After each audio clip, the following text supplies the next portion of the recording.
Get up out of the water. Holy crap. Come on, man.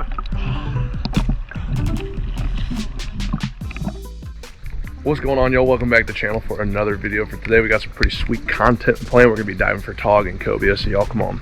We're gonna get into it.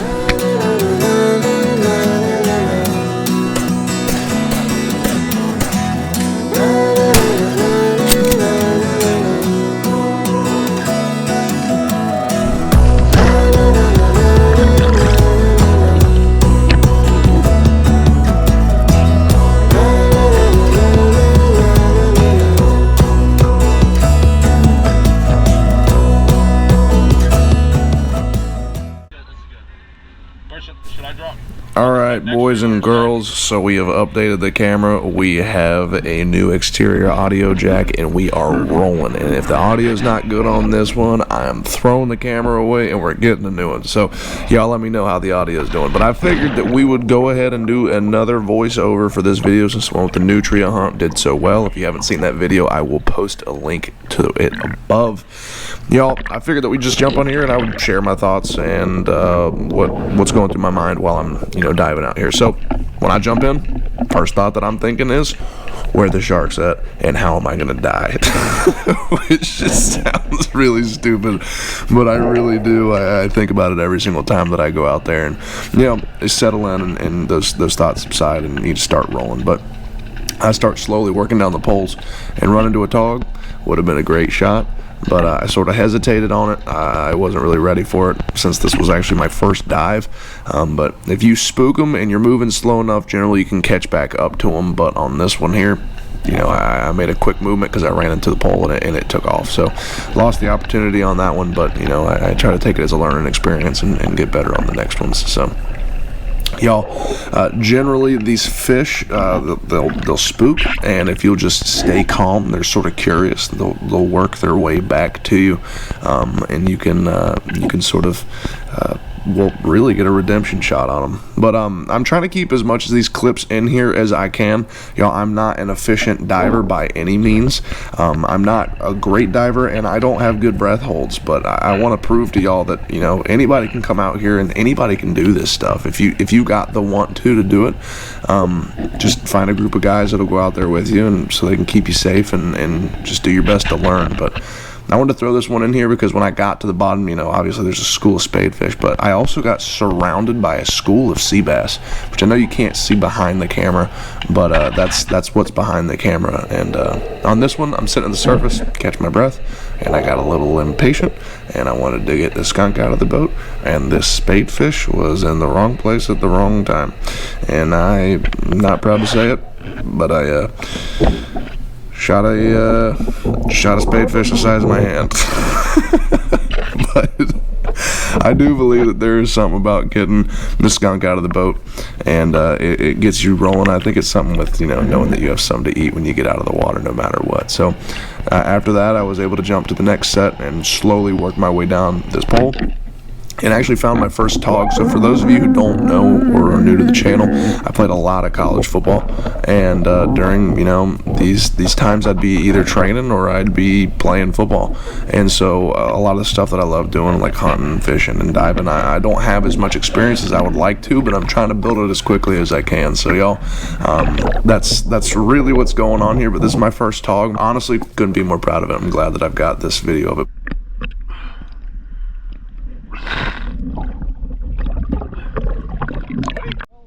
But this right here shows you the magic of the mini roller. You don't have much visibility when you're diving out here in the Chesapeake Bay. You need a short gun like the mini roller. It's 28 inches long. You're able to go dive in between the rocks on the spines, or you can come down in bad visibility on these poles, and you're able to take shots at tog, sheep, triggerfish, and these smaller fish with this gun, but you still have enough power to throw a spear all the way through larger fish like cobia and striped bass if you want to, and you don't have to think about it. It's going to go through them. And so I can't recommend the mini roller enough. Dinner Sticks is the best company that I have come across. If you have any questions about them, I'll throw a link to their website on here. This is David and David's father. David's father is actually the ones that builds them, but that is my plug for them. Y'all go hit them up. David has thrown me back my spear gun after killing my first triggerfish. That's 2 new species on the day, and on the first pole at the bottom was my PR dog. Now, you can see how slow I'm moving down this pole. It actually looks like I'm kind of going quick, but they'll come up and be curious, and they'll sort of take a peek at you, and they'll turn their head to the side, and they'll give you a perfect broadside shot almost every single time. So if you just get patient and get down to them, and you can find them and stay sort of still, you're going to find success, and that's something that I think early on that I struggled with. But there's something about being out in the water that is just so tranquil to me, and being able to see stuff like spadefish. I've fished my entire life, and a lot of fishing is done on your own terms. You catch the fish, you pull it into your world, you have it in the boat, and then you release it back to theirs. But being able to see fish interact with each other in their environment is just the coolest thing, and growing up on the Chesapeake Bay and seeing how violent and just scary it can be, really, being able to get out there in the water and see it be just calm and just see everything be the way that it's supposed to be out there is just, I don't know, there's something about it that's just so...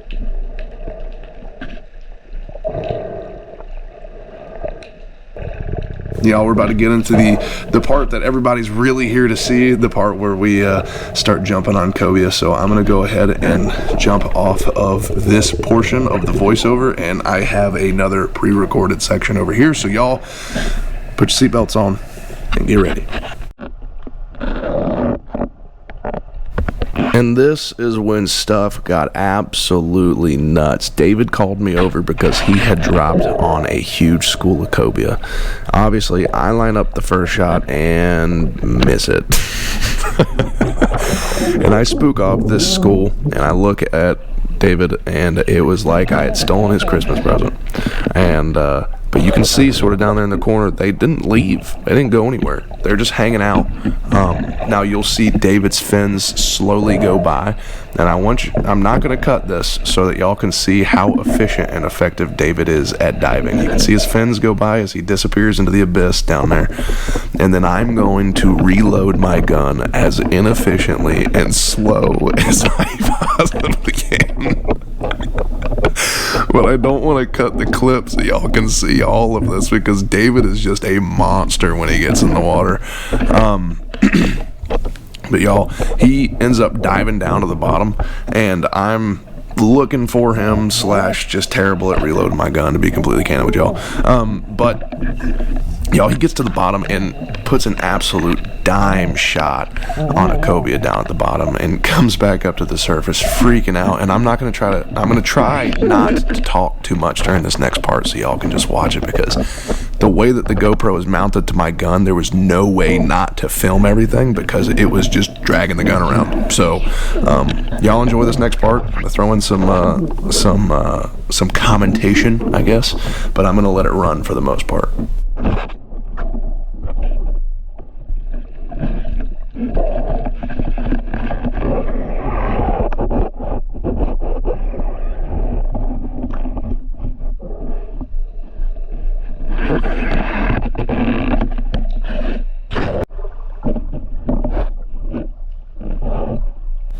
So David comes back up to the surface, but he just came up from beneath me and looked at me and goes, "I got one. Dude, get a second shot." So I immediately went down there and went to go grab his leader, and was able to, actually get down to the fish, and then it swam straight to the surface.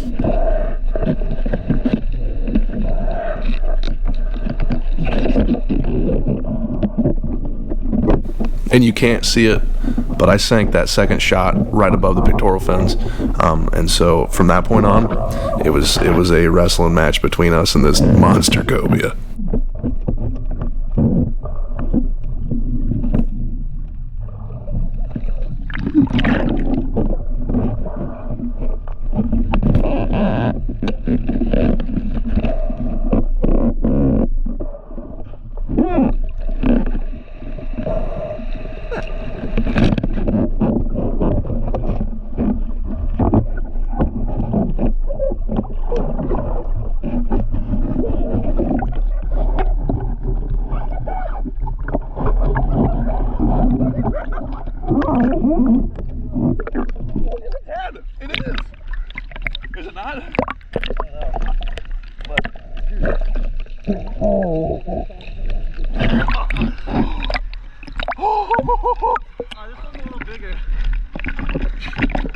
Oh, it's tagged. No, I shot it. Dude, it's tagged. Really? Yeah. No, it's fine. Holy crap, man. Oh my gosh. He dragged me under. I took a breath and was like, oh.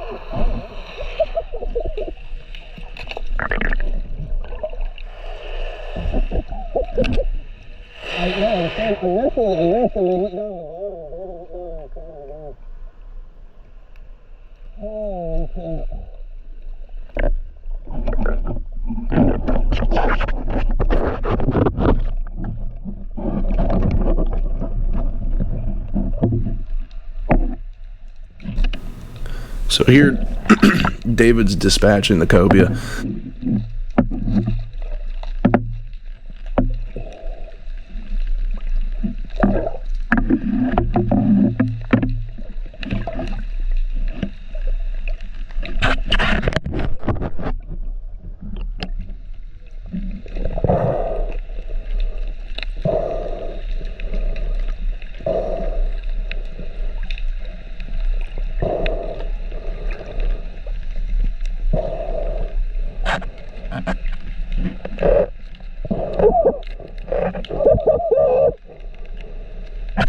And I do believe that David might be the first person ever to buck a cobia.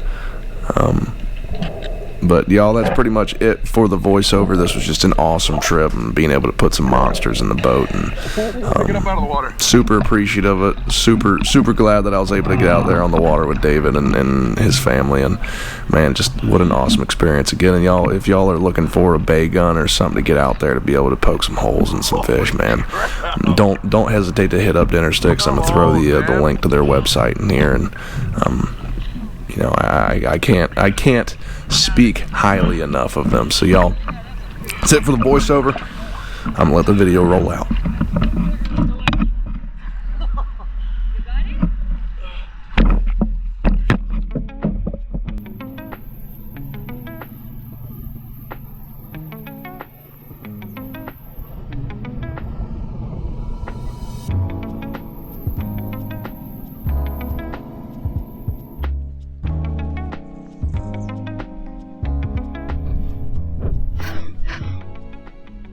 Alright y'all, so in getting back to the dock and processing my film, I realized that a lot of the audio is messed up again. For those of you who've been around the channel, you know the audio has been an ongoing problem. I bought an exterior audio jack for it, and then that one was broken from the store. I tried to return it and the store was closed, and so it's just an ongoing thing. But I promise it's getting fixed here soon.